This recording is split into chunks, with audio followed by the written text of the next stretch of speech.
Senandung cinta sang duta. Akhirnya Raden Purwonegoro berhasil menguasai jurus tapak cecak dari Resi Maruta Mandara. Dalam perjalanan pulang ke Bukit Cadas Gampa, setelah melakukan tapa brata di delta Sungai Kapatakan, langkah ringan Raden Purwonegoro terhenti. Seorang tua berjubah putih sudah berdiri tegak, langkah di hadapannya. Melihat orang yang datang, pemuda tegap berpakaian hitam menundukkan kepala sambil menusuk di kedua telapak tangan terdekat.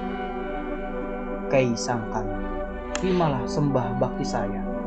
Orang tua berjubah putih menyunggingkan senyum di wajahnya yang tipis. Anak muda, agaknya peristiwa dahsyat baru saja kau alami. Dugaan Kiai Sangkan tidak keliru. Dengan singkat Raden Purwonegoro menceritakan pengalamannya. Anak muda, apapun keputusanmu itu semua adalah hakmu. Tapi ingat kewajibanmu sebagai seorang kesatria, jangan pernah kau abaikan. Raden Purwonegoro tercenung mendengar ucapan Kiai Sangkan. Terbayang kembali wajah ramai Tumenggung Seda Kerapiak. Wajah tampan itu tampak murung. Kiai, tapi saya belum selesai ucap Raden Purwonegoro. Orang tua berjubah putih telah hilang dari hadapannya. Orang tuamu datang dan pergi sesukanya. Raden Purwonegoro masih berdiri tepat. Perang batin berkecamuk dalam seludah pemuda ini antara melaksanakan titah ramanya untuk mengabdi di Kesultanan Cirebon atau mengikuti gejolak darah mudanya yang masih panas membara. Belum sempat Raden Purwonegoro melangkahkan kaki, suasana alam sontak berubah redup, disusul gelegar halilintar memekakkan telinga. Kini 5 langkah di hadapannya telah berdiri pemuda berpakaian tegap berikat kepala sambil mengumbar tawa. Bila ingin sempurna, lakukanlah sendiri. Seharusnya dari awal aku tahu Wulung Balang memang tidak bisa diandalkan. Raden Purwonegoro menyeringkan keningnya. Apa maksud dari semua kata-katamu, Kisanak? Kau anak Tumenggung Seda Kerapiak. Dungu tapi beruntung. Raden Purwonegoro tambah bingung dengan ucapan orang itu, tapi langsung tercekak begitu pemuda berikat kepala merah melanjutkan kata-katanya.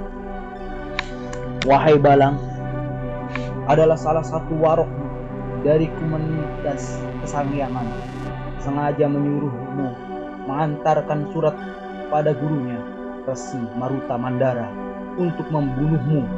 Tapi cinta memang buta rupanya. Jadi semua itu otakmu mulai jelang, Raden, tapi terlambat untuk menyelesaikannya.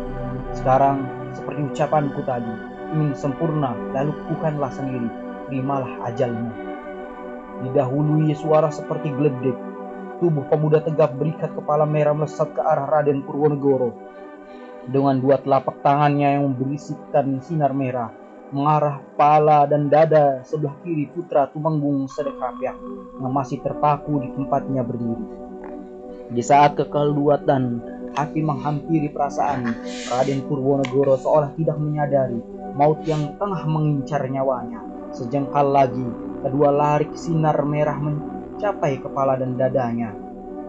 Secara refleks tubuh Raden Purwonegoro melesat 3 tombak ke belakang, tapi dengan cepat melesat kembali ke depan, laksana kilat sambil mengembangkan kedua telapak tangan menyongsong larik sinar merah. Blar! Bumi terasa seperti goyang melindung. Kedua sosok pemuda itu sama-sama terpental 5 tombak ke belakang, tapi dengan sabar. Pemuda tegap berikat kepala merah, melentingkan badan dan bersalto beberapa kali di udara. Begitu menjejakkan kaki kembali ke tanah, tubuh Raden Purwonegoro sudah tidak tampak lagi di tempatnya. Apakah pemuda itu lagi yang ikut campur? Tapi rasanya bukan dia. Aku tidak merasakan hawa aji lembu stilan di tempat ini. Lebih baik aku langsung ke Cirebon. Pemuda tegap berikat kepala merah, menghentakkan kakinya ke tanah. Dalam sekejap sosok hilang di balik rembulan pepohonan.